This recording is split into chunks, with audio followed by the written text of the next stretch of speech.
Hi, it's Susan from Crow Quill Tarot. Do you know how to be a unicorn? I was this many years old when I learned that sociologists and psychologists have a term for people who are self-aware. They call them unicorns. Did you know this?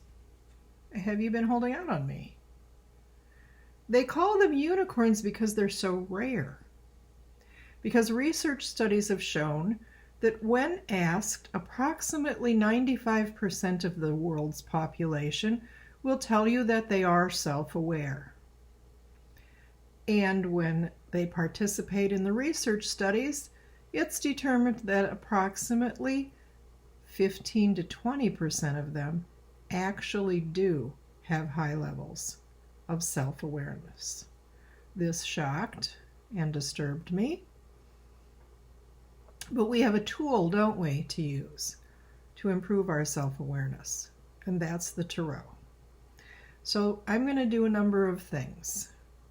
I'm going to list in the description box below a link to the video, the short video I watched about this subject, and I'm going to list the 7 attributes of self-awareness that are used by the research studies. And then what I want to do is a short series of videos over the course of the next week or so, maybe 3 or 4 videos at the most, where we explore these 7 attributes. And we ask the tarot cards to please help us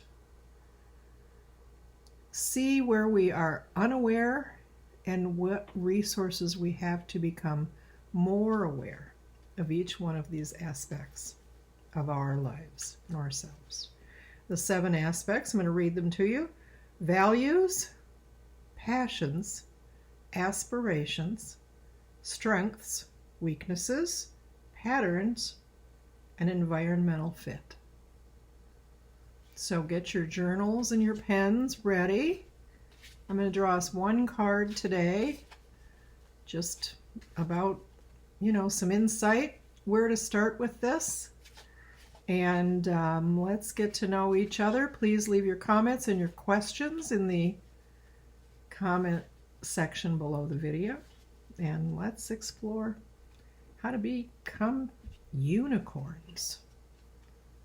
I drew the 5 of Swords.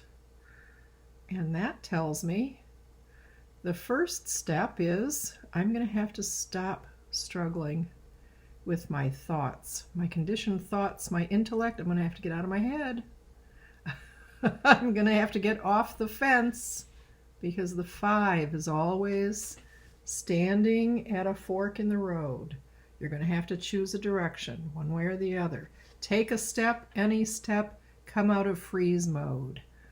That's a good place to start. I'll go for that. And lest you think that I personally have any wisdom to share with you, thank you for your kind comments. I don't. I'm at a complete loss most of the time in my own quest for self-awareness, how to practice better self-care, how to grow myself up, how to become more enlightened, whatever you want to call it. It's all self-awareness as far as I'm concerned. But I did have a very wise mother, and she said something to me when I was a teenager that has stuck with me and served me my entire life, and I'm going to share that with you today. She said, "Susan, learn how to spell guru and you will never need one." And that's all I have to say on that subject, is to remember, when all is said and done, gee, you are you. Thanks.